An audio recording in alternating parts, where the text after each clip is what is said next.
Hello बच्चों, तो आज के इस वीडियो में हम बात करने वाले हैं विद्युत क्षेत्र की तीव्रता और विभवांतर में संबंध। ये बच्चों क्लास 12th फिजिक्स का जो चैप्टर नंबर 2 है, जिसका नाम है स्थिर वैद्युत विभव तथा धारिता का एक मोस्ट इंपॉर्टेंट टॉपिक है बच्चों, जो बोर्ड एग्जाम में डेरिवेशन भी आता है और इस पर बेस्ड ऑब्जेक्टिव टाइप क्वेश्चन भी आते हैं और कई बार न्यूमेरिकल्स भी आते हैं, और वो इतना ज्यादा कंफ्यूजन वाले होते हैं जिसमें बच्चे क्या हो जाते हैं, फंसते हैं। तो मैं आपको बिल्कुल बेसिक से एडवांस लेवल तक लेके जाऊंगा। मैं हूं श्रीधर आचार्य। तो वीडियो को स्टार्ट करते हैं। जल्दी से हेडिंग लगाइए, विद्युत क्षेत्र की तीव्रता और विभवांतर में संबंध। तो इसके लिए बच्चों हमें क्या करना है, सबसे पहले एक बिंदु आवेश लेना है और बच्चों इस बिंदु आवेश को नाम देते हैं प्लस क्यू, और ये प्लस क्यू आवेश जो है वो बिंदु ओ पर क्या है, स्थित है। अब बच्चों अगर हमें इस आवेश का जो विद्युत क्षेत्र बनेगा उसकी अगर हमें दिशा ज्ञात करनी है, तो इसके लिए क्या करना होगा, अपन को एक टेस्ट चार्ज लेके आना होगा। याद करो, टेस्ट चार्ज को हमेशा पॉजिटिव लेते हैं और दूसरा क्या होता है, इसको क्यू नॉट से प्रदर्शित करते हैं, और ये हमेशा किसी सोर्स चार्ज पर कोई बल नहीं लगाता और इसका कोई विद्युत क्षेत्र भी नहीं होता। मतलब ये मान के चलो इस पर सब बल लगा सकते हैं। जो मेन आवेश जो होता है सोर्स, जिसको जैसे यहां पर क्या है, सोर्स चार्ज है, ये इस पे बल लगा सकता है, लेकिन ये कभी भी इस पे बल नहीं लगा सकता। ठीक है, मतलब ऐसे मान के चलो कि ये शेर है और ये क्या है, चूहा है। तो इसके विद्युत क्षेत्र में यहां पर हम रख देते हैं परीक्षण आवेश Q0। ठीक है, तो यहां पर देखो परीक्षण आवेश को हमेशा कैसा लेते हैं, धनात्मक, और यहां पर जो मेन चार्ज है जिसको सोर्स चार्ज कह रहा है, जिसको अपन शेयर बोल रहे हैं, तो ये वो इस पर क्या लगाएगा, बल लगाएगा, और जिस दिशा में बल लगता है वो विद्युत क्षेत्र की तीव्रता की दिशा भी होगी। मतलब इस पर इसी डायरेक्शन में क्या लगेगा, बल लगेगा, और उसी दिशा में क्या होगी, तीव्रता, मतलब विद्युत क्षेत्र की तीव्रता की दिशा भी होगी, क्योंकि ये धन है, ये धन है, धन धन क्या करेंगे, एक दूसरे को प्रतिकर्षित करेंगे। मतलब ये कभी इस पे बल नहीं लगाएगा, लेकिन ये इस पे बल लगा देगा। और इस आवेश की, मतलब परीक्षण आवेश की सोर्स चार्ज से जो दूरी है वो रख देते हैं अपन कितनी, x। कई बुक में r भी लेके चले तो कोई दिक्कत की बात है नहीं। अब अगर इस परीक्षण आवेश को यहां पर नाम दे देना a, और यहां पर एक बिंदु लेना B। अब अगर हमें परीक्षण आवेश को A से उठा के B पर रखना है तो हमें कार्य करना पड़ेगा। क्यों करना पड़ेगा, क्योंकि ये जो शेर है वो इस चूहे पे इस डायरेक्शन में क्या लगाएगा, फोर्स लगाएगा। लगाएगा कि नहीं, क्योंकि ये पॉजिटिव और ये भी क्या है, पॉजिटिव है। तो अगर परीक्षण आवेश को A से उठा के तुम्हें B पर रखा तो तुम्हें क्या करना पड़ेगा, कार्य करना पड़ेगा। और उस कार्य का जो सूत्र है वो किससे निकालेंगे अपन, विभव से। तो विभव बराबर क्या होता है, विभव बराबर होता है कार्य बटे टेस्ट चार्ज। होगा कि नहीं। तो यहां से जब यहां तक लेके आओगे तो सबसे पहली बात तो यहां पे बनेगा विभवांतर। तो विभवांतर कैसे निकालोगे, देखो किस पॉइंट पे लेके आ रहे हो, बी पर, तो यहां पे आ जाएगा भी बी। किससे लेके आ रहे हो, ए से, मतलब कितना हो जाएगा, वी ए। ठीक है, अंतिम माइनस प्रारंभिक करना है। देखो जैसे यहां पर ये दो पॉइंट है, एक बी है और एक है ए। परीक्षण आवेश को अगर तुम बी से ए पर लेके आ रहे हो तो क्या लिखोगे, वी ए। कहां से लेके आ रहे हो, बी से, तो आ जाएगा कितना, V A minus V B. अगर परीक्षण आवेश को ए से बी पर लेके जा रहे हो तो क्या हो जाएगा, वी बी फाइनल, मतलब ये V B minus V A बराबर डब्ल्यू बटे क्यू नॉट। बोलो क्लियर है क्या। अंतिम विभव माइनस प्रारंभिक विभव कैसे निकालोगे, कहां लेके जा रहे हो, ए से बी पर, तो अंतिम विभव माइनस प्रारंभिक विभव बराबर कितना होगा, कार्य बटे कितना होगा, टेस्ट चार्ज। ये विभव का सूत्र होता है। अच्छा देखो यहां पर हम अगर ए से बी तक का जो दूरी है वो कितनी ले ले रहे, dx, छोटा सा विस्थापित कर रहे। अगर टेस्ट चार्ज को इसी पे ला रहे होते तो अपन x रख देते, लेकिन अपन क्या कर रहे हैं, ए से बी तक बस लेके आ रहे हैं, तो डिस्प्लेसमेंट कितना, मतलब विस्थापन अपन को कितना लेना है, dx लेना है। ठीक है, तो फिर यहां पर जो कार्य होगा वो होगा dw, कंप्लीट कर रहे होते तो w, और स्मॉल के लिए हम d लगा देते हैं ना, छोटा सा कार्य, d मतलब छोटा सा, w मतलब कार्य, मतलब अल्प कार्य, परीक्षण आवेश को a से b तक ले जाने में किया गया अल्प कार्य। तो यहां पर हम क्या लगा दें, d लगा दे रहे, तो dw बटे टेस्ट चार्ज, और यहां पे क्या आ जाएगा, विभवांतर। बोलो क्लियर है क्या? अच्छा देखो, यहां पर विभव में अब क्या हो रहा है, परिवर्तन, तो परिवर्तन को बताने के लिए अपन क्या लगाते हैं, या तो डेल्टा या फिर लगा देते हैं डी। तो यहां पर विभव में क्या हो रहा है, परिवर्तन, तो इस परिवर्तन को बताने के लिए अपन लगा दे रहे हैं कितना, डी भी माने विभव, डी माने परिवर्तन, बराबर dw बटे टेस्ट चार्ज।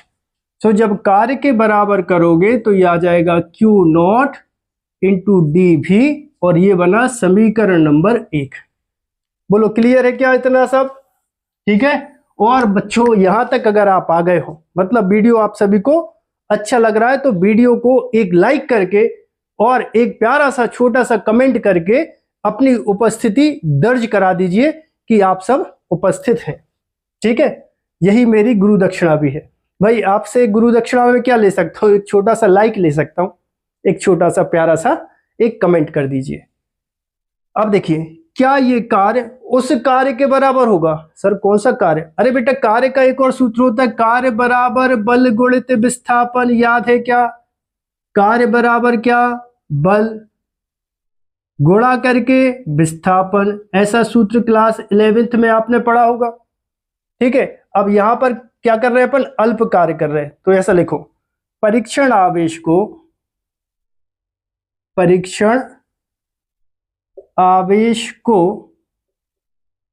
विद्युत बल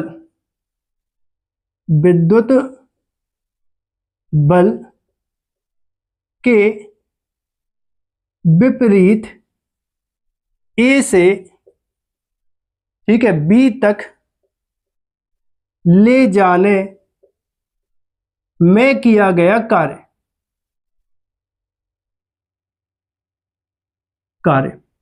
तो ये क्या लिखे अपन, dw, कार्य बराबर क्या होगा, बल होगा गुणा होगा विस्थापन। अब आप सभी को पता होगा कि बल और विस्थापन दोनों कैसी राशि है, सदिश राशि है। बल और विस्थापन कैसी राशि है, सदिश राशि है।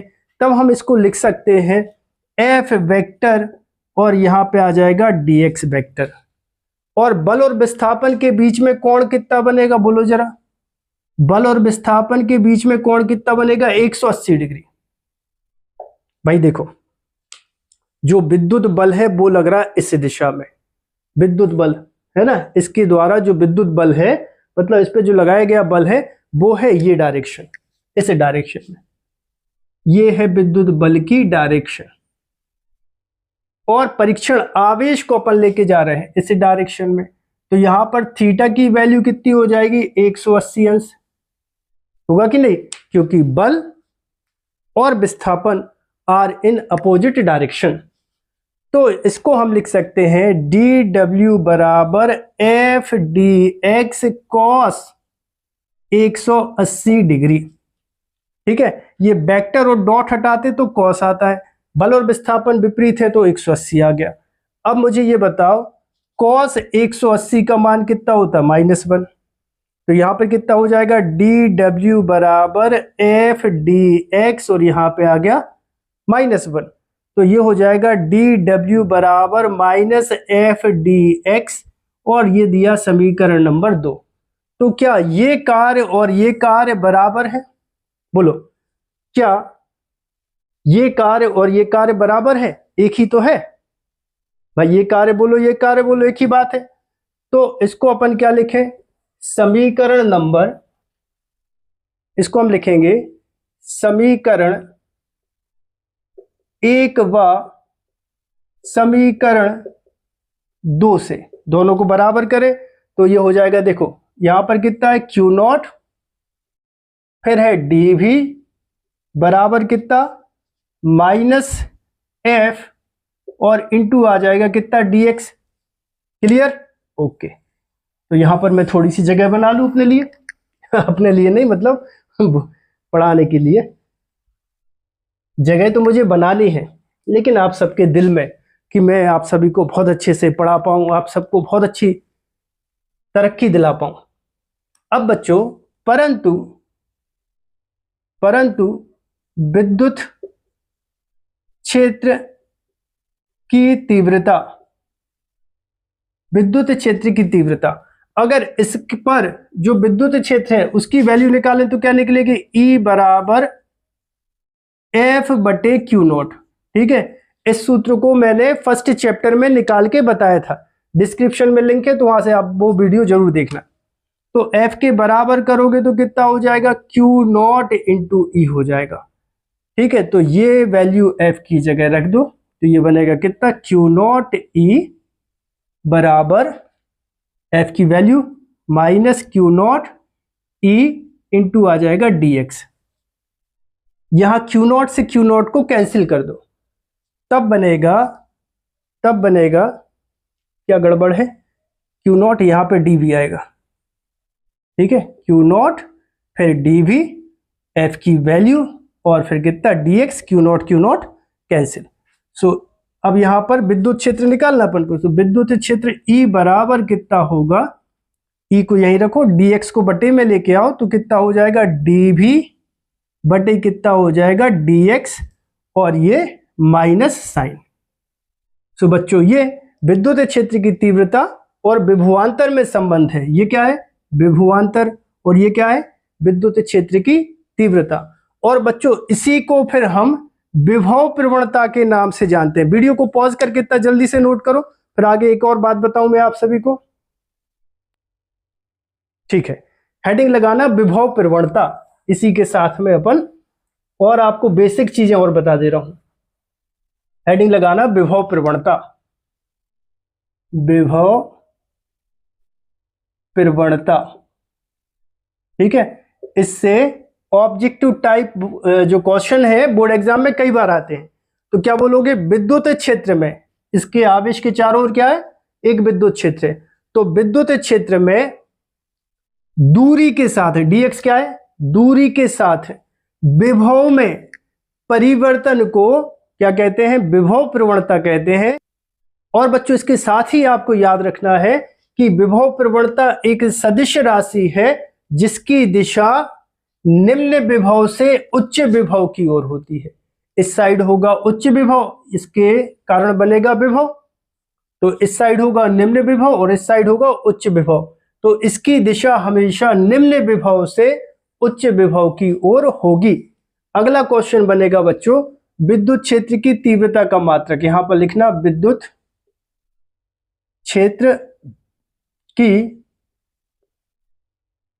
तीव्रता का मात्रक, ये भी बोर्ड एग्जाम में कई बार आता है। ठीक है, सो विद्युत क्षेत्र की तीव्रता का मात्रक क्या निकालोगे, देखो E बराबर, यहां पर dv का मतलब क्या है, विभव, विभव में परिवर्तन, तो विभव में परिवर्तन का मात्रक क्या होगा, वोल्ट। ठीक है, और dx क्या है, दूरी, सो दूरी का मात्रक क्या होगा, मीटर। तो इस तरह से विभव प्रवणता बोलो या विद्युत क्षेत्र की तीव्रता बोलो, दोनों का मात्रक होता है वोल्ट पर मीटर। ठीक है, आपको अभी तक याद होगा विद्युत क्षेत्र की तीव्रता का मात्रक आपने इस सूत्र से निकाला होगा, F बटे क्यू नॉट से, यहां से मात्रक निकालोगे न्यूटन और आवेश का मात्रक निकालोगे कूलाम। सो न्यूटन पर कूलाम या न्यूटन कूलाम -1, ये दो मात्रक होते हैं। कौन कौन सा, वोल्ट पर मीटर और न्यूटन पर कूलाम। ठीक है, सो बच्चों, आई होप आप सभी को वीडियो पसंद आया होगा। यदि आप सभी को वीडियो पसंद आया हो तो चैनल को सब्सक्राइब करें, वीडियो को लाइक करें और वीडियो को अपने दोस्तों के साथ शेयर करें ताकि उनका भी भला हो और मेरा भी भला हो। ठीक है बच्चों, मिलते हैं अगले वीडियो में।